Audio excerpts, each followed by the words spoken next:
So it's 4 o'clock. I'm going to get started. We've got a few more people who will probably join us, but I think the whole beauty of webinar is you can kind of slink in at the back and nobody knows you've done that.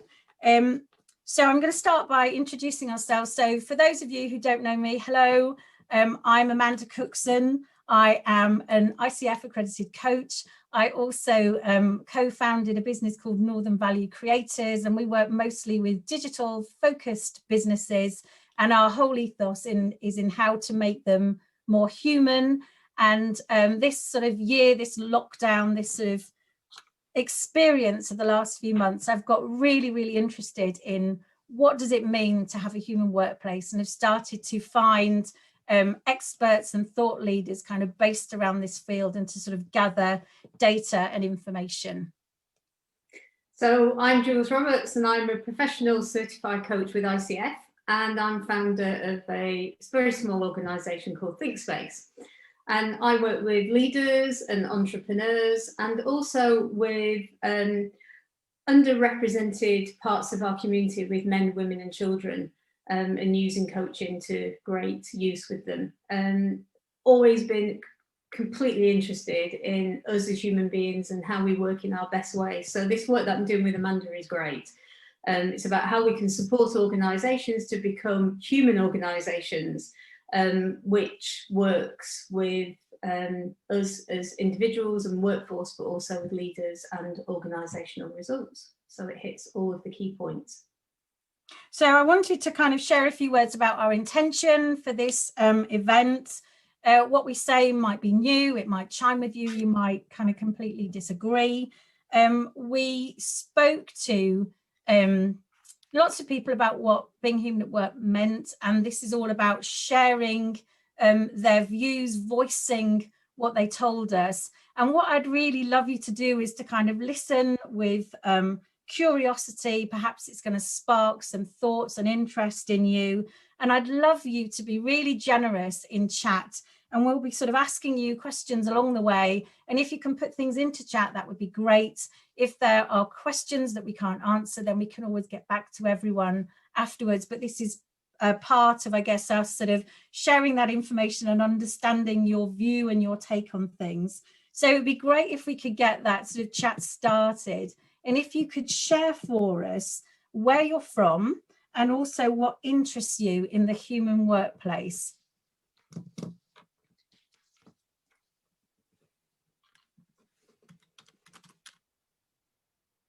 I'm just going to type that in.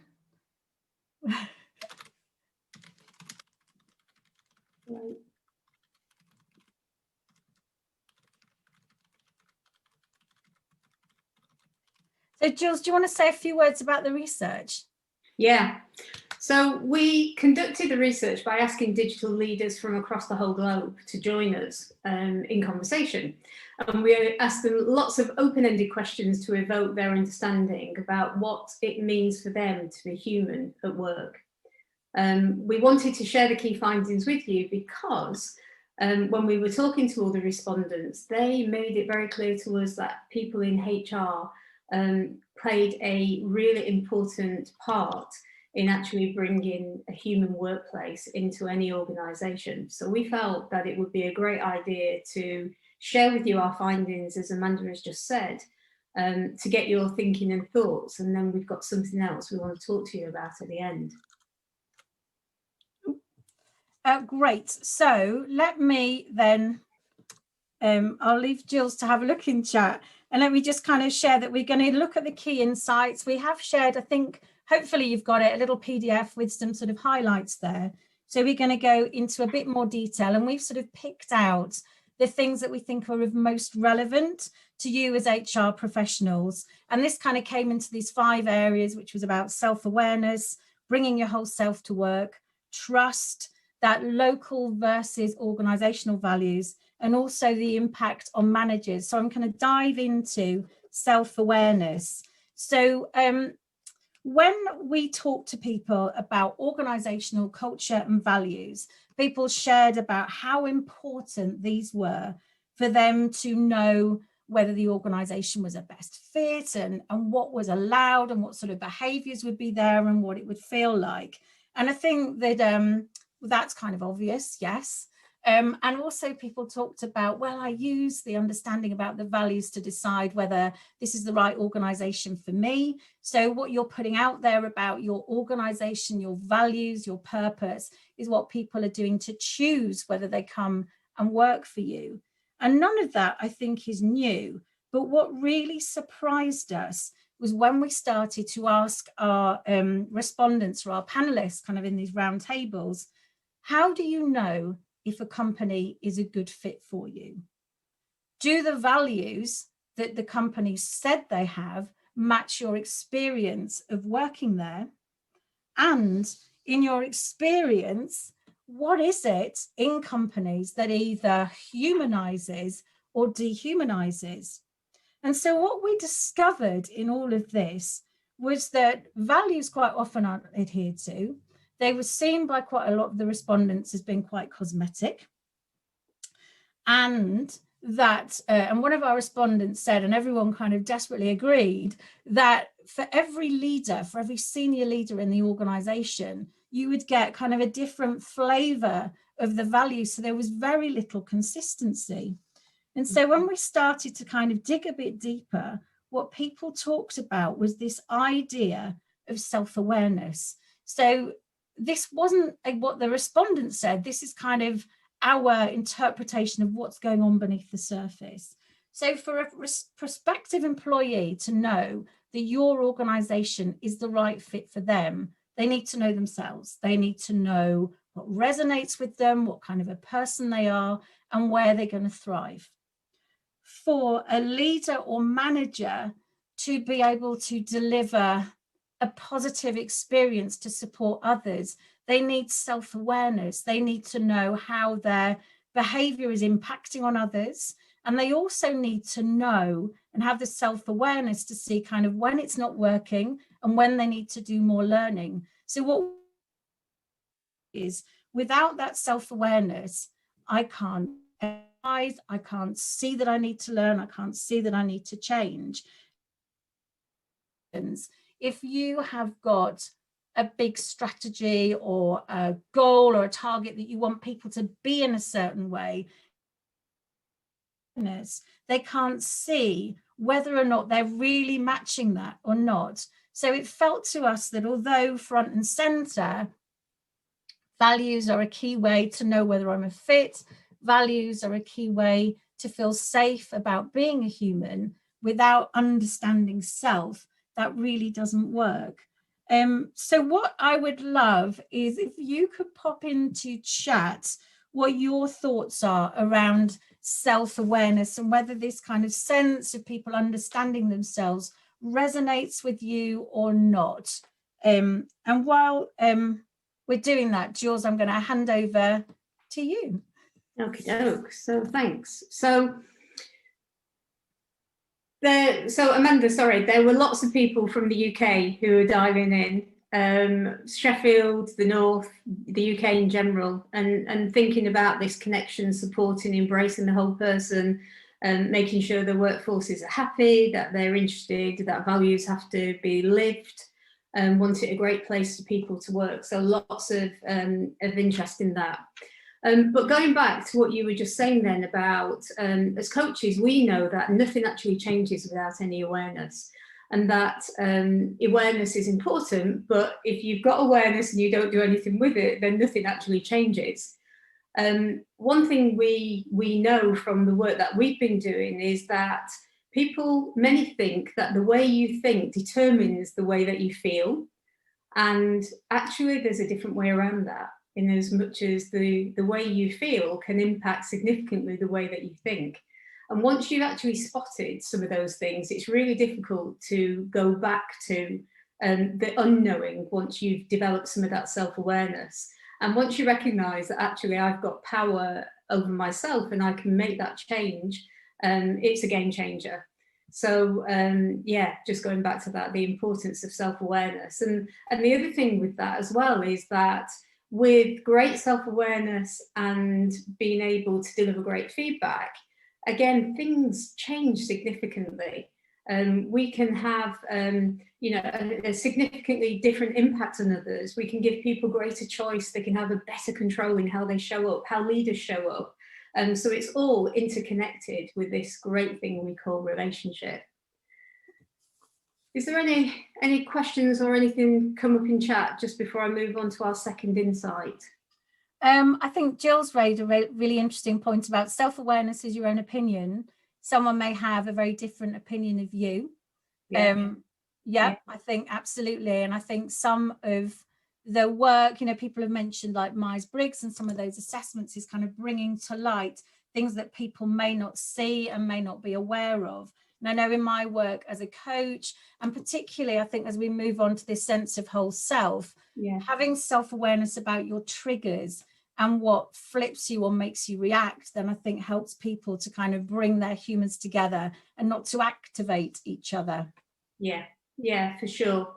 So the second insight we wanted to share with you from all the research was the whole self, the holistic self, in as much as we talked about the move towards bringing your whole self to work. And surprisingly for us, it was actually split into different groups. Some felt that it was their absolute right to bring their whole self to work, and why wouldn't they? And being asked to hide part of themselves or not to be true to who they really were would have a massive impact on how they felt about the workplace, the people they worked with, how safe they would feel, and their ability to do the best thinking. On the other side, they felt very uncomfortable with actually bringing their whole self. And that could have been because there was perfectionism driving that, or imposter feelings, but they felt that they needed this persona to actually sit behind and to enable them to feel safe. So one of the things we were thinking about was, can you put into chat your thoughts around what do you think about bringing your whole self to work? Would that be right, or would that feel quite exposing? And I think I do quite a bit of work with people kind of struggling with imposter feelings, as it's something that, I've kind of taken with me throughout my career. And that whole sense, I think, of fake it till you make it, not being comfortable in kind of sharing what's going on underneath the surface for you, is something that makes bringing that whole self really challenging. But at the same time, if you can be open and honest about how you're feeling, then quite often what people find is that the struggles they have, everybody has, and it's more part of being a human than it is about a failing in yourself. Yeah, that's so true. And what was interesting was there was, we're not just thinking about the workforce as in the workers. Some of the managers were saying that if you've been brought up in a world when this is how you behave as a manager, and it's all about this professional persona that you put forward, then how do you actually bring your whole self if that's what you have crafted yourself in the position of a leader? So how do you change, and how do you become vulnerable and show that you're flawed when actually that's not been something that's ever been on your agenda? And this is where HR is really needed to support, to help, because we would need to move old style managers and create new style managers as we start to make that shift. I heard someone on a webinar this morning say 2020 is the year of the human leader. And they were saying that if it wasn't for, everything that's happened during this pandemic, they would never have been comfortable being so vulnerable with their team. But at the same time, because they've shown their vulnerability as a leader, it's then boosted the kind of the trust, the support, and the well-being of their team. So they don't want to go back, but they're kind of thinking about, how do you do that? How do you show vulnerability when we're not in a crisis and that becomes the normal? Yeah. I mean, there's definitely a journey to be had with that. And, we all have emotional intelligence, and emotional intelligence can be developed, and whatever we focus on grows and becomes stronger. And part of this, not bringing our whole self, can be part of our protection, how we look after ourselves, but feeling that we need to protect ourselves takes up a huge amount of energy. And that's energy that could be used in a more productive way, both in the workplace and out of the workplace.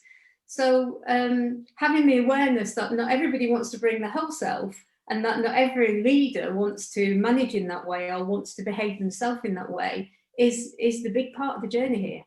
I'm going to move on and talk about the importance of trust, because throughout our conversations with everybody, so in all of the round tables, people kept bringing up the importance of psychological safety and the importance of feeling trusted, so trusting themselves, trusting others, being safe to share views, being safe to share their ideas.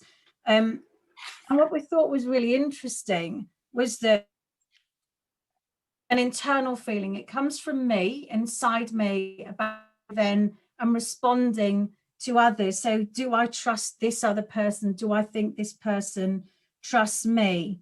And what came down to it, and what I think again is really interesting for kind of HR leaders, is how do you help boost trust in an organization?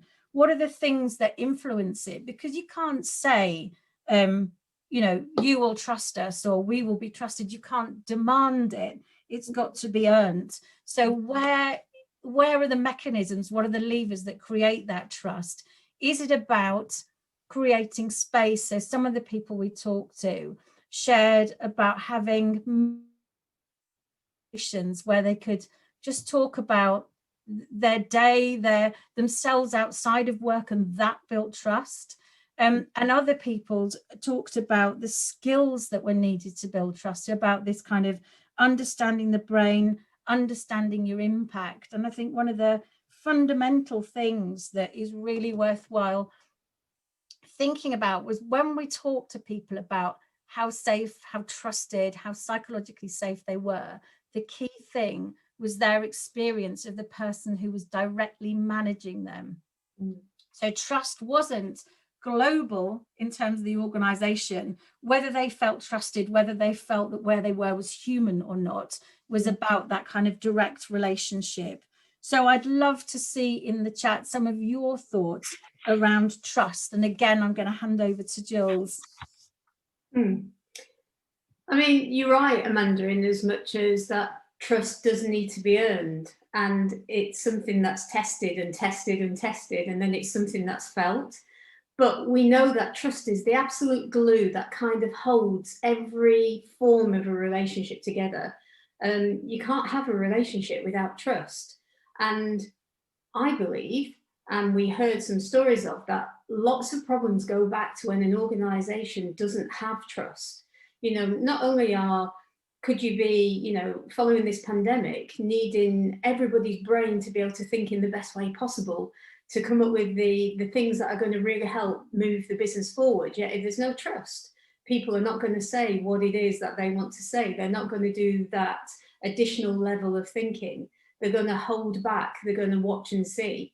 They're not necessarily going to feel included. So it's absolutely fundamental in building any relationship. And also, as we know with the neuroscience, to be able to have this higher level of thinking, you've got to have trust. Trust simply enables us to move faster, think better. It turns off the stress hormone, the cortisol. It injects oxytocin, which makes us feel really happy and loved up. And guess what? Everything just seems so much easier when you're happier, when you know where you are, you've got trust, you're in a relationship. No difference whether you're in work or outside of work, it has a significant impact.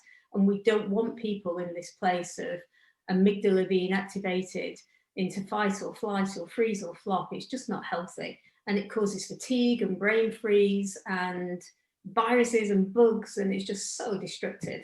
So yeah. Should we move on to the fourth insight, Amanda? Just thinking of time. So the fourth insight was about local team culture versus organisational culture. The groups we asked the groups to think about times when they were the most, where they were happy, where they were engaged, where they were highly performing, where it felt the most human part of their particular role. And what we were surprised to find out was that most of the examples were that it was a local team experience rather than an organisational team. So it was all happening locally within their own team and their leadership or manager structure. This could be because it's a new way of thinking that perhaps there hasn't been a lot of discussion about, but it also could be that the local team is the place to do the work, to focus all the energy on in building strong cultures and strong values and building trust. So we learned from them that there's no one size that fits all, and that we know we're different workers, we're different managers, we're different leaders, and that actually, does one HR policy work? Does the HR policy need to be more flexible to actually reflect this? And our respondents also said that you know, this flexibility could really help with diversity and inclusion and some of those other approaches that we need to make sure are part and parcel of what we do. And they told us again that blanket policies don't seem to work, and they don't work as well as they could. So if culture is local to teams, then we're really interested as to what is the role of HR in this. You know, what are the implications? What's actually needed? What does it mean for a larger organisation if it keeps pushing through the organisation? And I suppose the other question is, what are the risks if this was the case? So can you pop into chat what your thoughts are around local team culture versus organisational culture? And I think what I kind of want to share while people are doing that was that the thing that really struck me and really surprised us was that when we were asking people to share their examples of kind of great experiences of really human workplaces, people talked about small teams, they talked about labs, project teams, and these pockets of where it was really human. And they talked about where they'd been given permission to create the culture, the rules, the values, to really work in sync with each other and bring out the best from one another.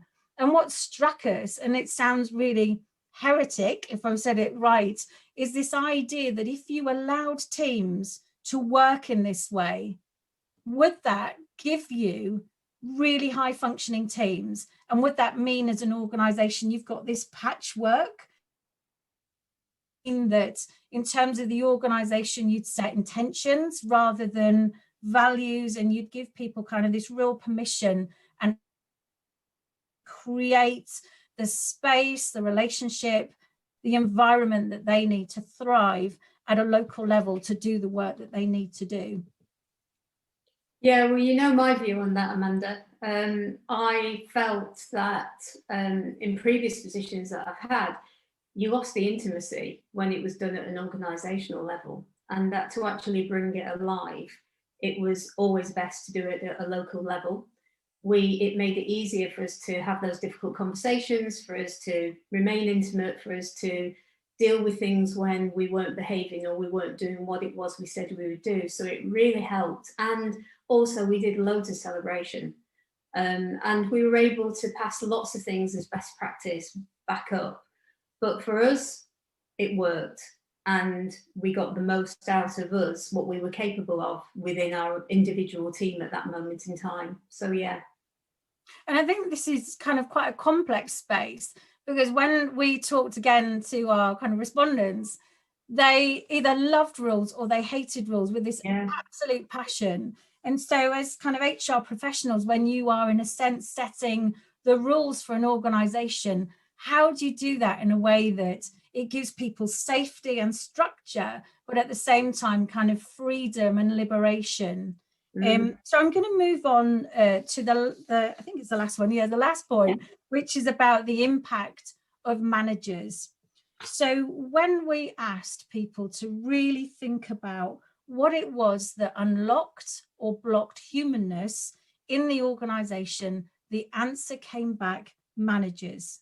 So groups talked about toxic workplaces, toxic individuals. They talked about this lasting damage that poor management practice had had on their physical and mental well-being. And at the center of that, when they were kind of going into that space of thinking about things at their worst, when organizations are the most inhuman, they talked about micromanaging, they talked about absent managers, they talked about managers that hoarded power and hoarded information. Is that if you want your business to collaborate, to cooperate, if you want people to share their expertise and their knowledge, the key unlocker for you is in that middle management tier. It's in that direct relationship that somebody has to the person that directly manages them and has that. So the research around psychological safety says that's where, that's most influenced. And when people talked about organizations that they left, it was because of this bad boss, this kind of person who had this huge influence over their experience. And it didn't really matter what was happening at the top. The top could be terrible, the top could be fantastic, but their experience was kind of completely limited by their direct managers. So I would love to see in chat what your views are around that local line management. I mean, gone are the days where managers of people can be people who were just experts and just really good at the particular thing that they did. We have got to be able to look at managers of people as being absolutely key and give them the skills of empathy and compassion and being able to listen and hear, truly hear, and be able to be vulnerable and see them as strengths rather than weaknesses. And we know they're not going to be able to do that on their own. And if they can help through coaching or training or developing or talking about it, witnessing it, it will all help to build trust.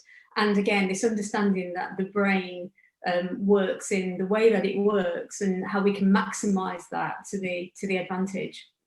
And we were talking a lot with technical specialists or people who kind of work in digitally driven businesses. So quite often within those kind of organizations, if you're a technical specialist, the way that you get promoted, the way that you get a pay rise is to get management responsibility. But a lot of those individuals have no interest in management.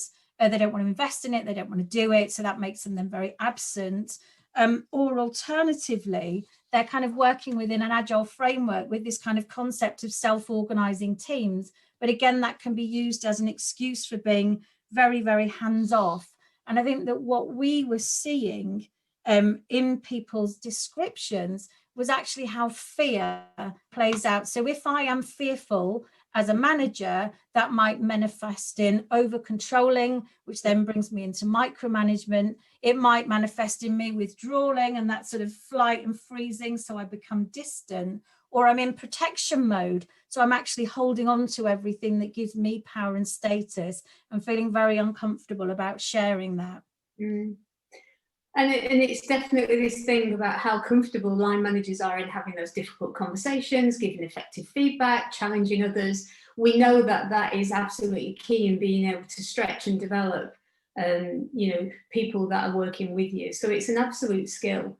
And if we want people to strive, then we need to do something different. We need to take people out of that shame and survival mode.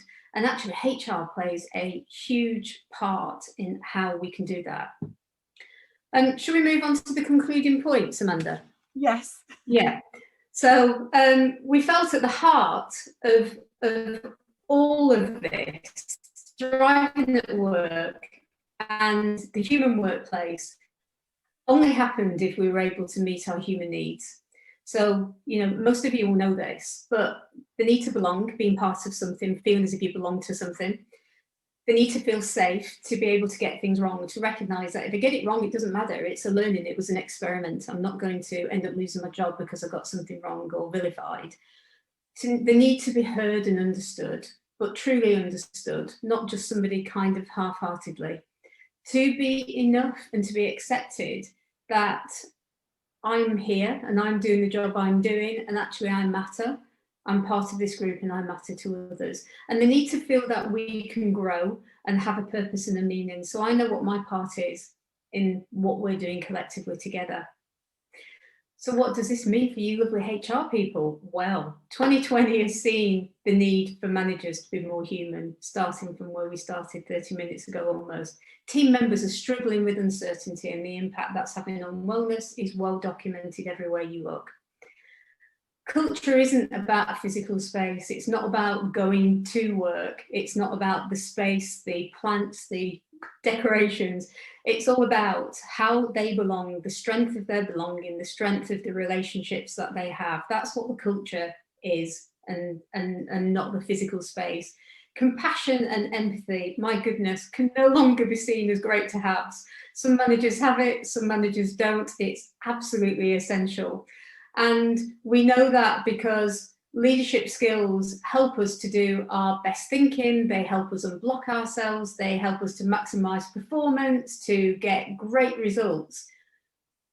And we can get that without some of these things. Can you imagine if everybody was able to bring the human needs, what the results could be like? It could be phenomenal, absolutely phenomenal. So when we were asking our respondents about where did they see these levers of change and where was most important, it became very clear that actually it needs kind of an attack or activities on all front. So that's from the kind of organisational strategy, leadership, managers and individuals, because if the individuals aren't self-aware and ready for this, then they're not going to step through the door and take the opportunities that are there in front of them. When we asked people about, you know, what's the ROI, why bother, what benefits do you get? We got case studies around how this increases retention, about how brain-friendly ways of working helped to improve the way that people were managed, were led, built trust, reduced burnout. People talked about how people choose to work with you, and that with this higher trust, you can then self-management, which means you can take some of those additional layers and bureaucracy and rules there and start to get people to take initiative rather than seeking permission. And also, I think, which is really important and something that people talked about a lot, is that you get feedback, you give people feedback, but without that kind of human sense of trust and compassion in the way it's delivered, people just can't respond and act on it. No, for sure.